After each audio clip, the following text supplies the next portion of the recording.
جو لوگ اہل علم ہیں انہوں نے یہ کہا کہ مثنوی مولوی مانوی ہست قرآن در زبان پہلوی، یہ پہلوی یعنی فارسی زبان میں قرآن ہے۔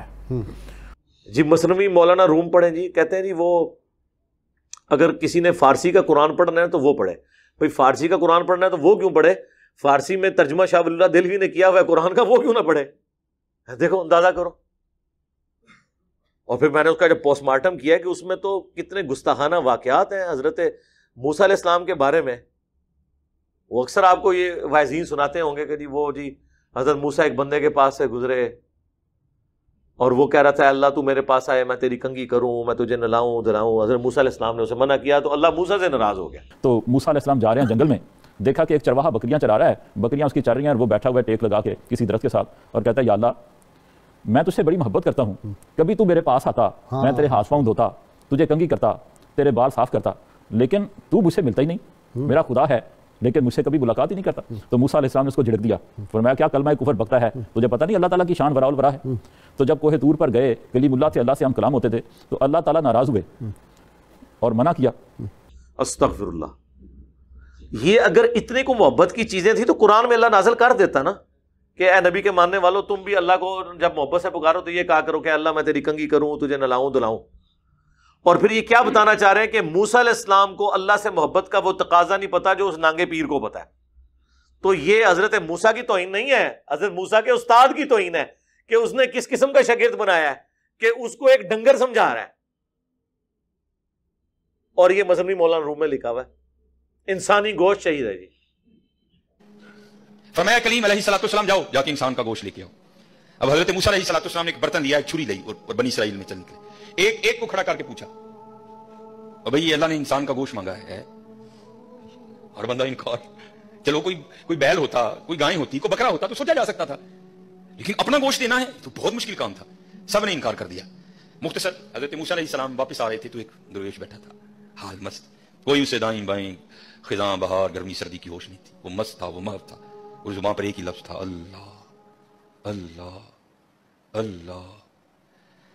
آپ رک گئے، فرمایا چلو حجت ہو جائے گی، اس سے بھی پوچھ لیتا ہوں۔ آپ علیہ الصلوۃ والسلام نے فرمایا اوے ملنگا، اللہ پاک نے انسان کا گوشت منگیا ہے، اسے نے نہیں دیتا، تیرا کی پروگرام لکھا ہے جس کا مفہوم ہے کہ بازو آگے کر کے عرض کرتا ہے حضور لا لو۔ آپ بڑے حیران ہوئے، آپ نے کہا خود ہی اتار دے، اس نے اتار دیا۔ آپ جب جانے لگے نا تو پھر عرض کرتا ہے حضور ٹھہر جاؤ۔ آپ ٹھہر گئے، فرمایا ہاں۔ عرض کرتا ہے حضرت میں تو باندھا لا کے دیتا ہے، ہو سکتا ہے اللہ نے گردن نہ منگیا ہوئے۔ صاحب سب کا ایک۔ آپ نے فرمایا اتار دے، جانے لگے تو پھر عرض کرتا ہے حضور ٹھہر جائیے۔ آپ پھر رک گئے، عرض کرتا ہے حضور باندھا تو ہوندا دیتا ہے کہ اللہ پاک نے گلاں دا نہ منگیا، اے بھی لے لو، اتار دی۔ جانے لگے پھر عرض کرتا ہے حضور ٹھہر جاؤ، کہیں اللہ نے سینے کا نہ مانگا ہو، وہ بھی اتار دیا۔ پھر جانے حضور ٹھہر جاؤ، کہ اللہ نے ٹھڈ دا نہ منگیا ہے۔ پھر جانے حضور ٹھہر جاؤ، کہ اللہ نے پٹاں دا نہ منگیا ہے۔ پھر جانے حضور ٹھہر جاؤ، کہ اللہ نے پنڈلی دا نہ منگیا ہے۔ پہلے دینے کو کوئی تیار نہیں تھا، ایسا عاشق ملا سارا کچھ ہی اتار کے دے دیا۔ یار اللہ نے جو انسانی گوشت چاہیے سی نا، تے اللہ نے ابراہیم علیہ السلام کو خواب میں کہا تھا گوشت نہیں کہا تھا بیٹا قربان کرتے، گوشت ادھر بھی نہیں مانگا تھا۔ سورہ حج میں آیا کہ تم جو قربان کرتے ہو نا اس کا گوشت اور خون مجھے نہیں پہنچتا بلکہ تمہارے دلوں کا تقویٰ پہنچتا ہے۔ اور وہ بھی بچہ قربان نہیں ہونے دیا، اس کی جگہ اللہ تعالیٰ نے مینڈا بھیج دیا۔ وہ کہتے نہیں ایک بندہ تھا اس نے پھر گوشت لا کے انہوں نے کہا ایتھوں لاواں ایتھوں لاواں اتھوں لاواں، خدا کے لیے۔ یعنی یہ چیزیں استغفر اللہ توبو الیہ۔ ایک طرف تو ہمیں یہ تعلیمات ہے کہ اپنے راستے سے تکلیف دہ چیز بھی ہٹا دینی ہے، اس میں یہ چیز بیٹھتی ہے کہ آپ نے اپنے آپ کو تکلیف دینی ہے۔ تو یقین کریں کہ اس سے بڑے کہ ہم کو اب کیا کہیں کہ کتابوں کا خدا اور ہے بابوں کا خدا اور عرض نہ کریں کہ مرنے سے پہلے اے مسلمان کر لے اس پہ غور، کتابوں کا خدا اور ہے بابوں کا خدا اور۔ تو یہ کتابوں کے خدا کو فالو کریں۔ وہ مری کے ایک پیر صاحب تھے فوت ہو گئے ہیں، اور جڑے کہتے سن جنہوں طواف دیاں دعاواں نہ آندیاں انہوں وہابیاں نو گالاں کٹے، جس کو طواف کی دعائیں نہ آتی ہوں تو وہ طواف کعبہ میں وہابیوں کو او تہاڈی ایسی تیسی، تہاڈے بنانے والے دی ایسی تیسی۔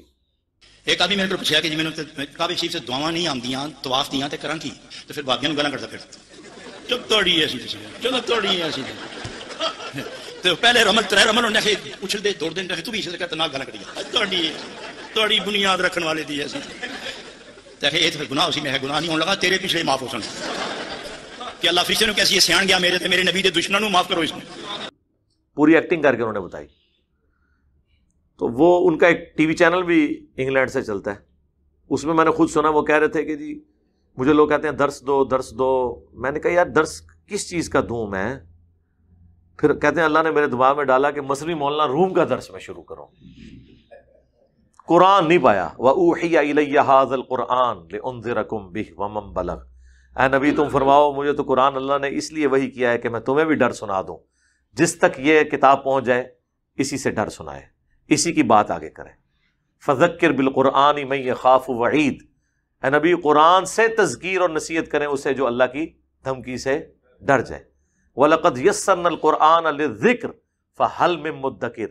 اور قرآن کو نصیحت حاصل کرنے کے لیے ہم نے آسان کر دیا, ہے کوئی نصیحت حاصل کرنے والا؟ لیکن سر یہ سب کچھ قرآن میں ہی لکھا رہ گیا. اب مجھے بتائیں کہ یہ بزرگ جو اس قسم کے شعر و شاعری لکھتے رہے, کتابیں لکھ کے چلے گئے, ان سے کو پوچھے کہ یار قرآن کے بعد تو مسلمان صحابہ نے شعر کہنے چھوڑ دیے تھے کہ قرآن کے بعد اب کیا بات کریں. تم لوگ شاعری بھی کرتے رہے تو کس قسم کی شاعری کرتے رہے جو دین قرآن و سنت میں ہے ہی نہیں تھا.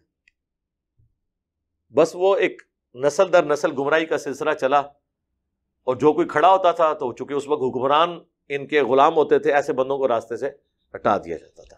ادروائز یوٹیوب اس زمانے میں ہوتا تو آپ کو کئی باغی پچھلے 1000 سال میں نظر آتے, کئی ایک باغی. یہ تو اللہ تعالیٰ نے اس مبارک دور میں یہ ذرائع پرووائڈ کر دی ہیں الحمدللہ. اللہ تعالیٰ سے دعا ہے جو حق بات میں نے کہی اللہ تعالیٰ ہمارے دلوں میں راسخ فرمائے. اگر جذبات میں میرے منہ سے کوئی بات غلط نکل گئی اللہ تعالیٰ ہمارے دلوں سے محو کر دے, ہمیں معاف بھی فرما دے, ہمیں کتاب و سنت کی تعلیمات پر عمل کر کے دوسرے بھائیوں تک پہنچانے کی توفیق عطا فرمائے. سبحانک اللہم و بحمدک اشہد ان لا الہ الا انت استغفرک و اتوب الیک وما علینا الا البلاغ المبین. جزاکم اللہ خیر.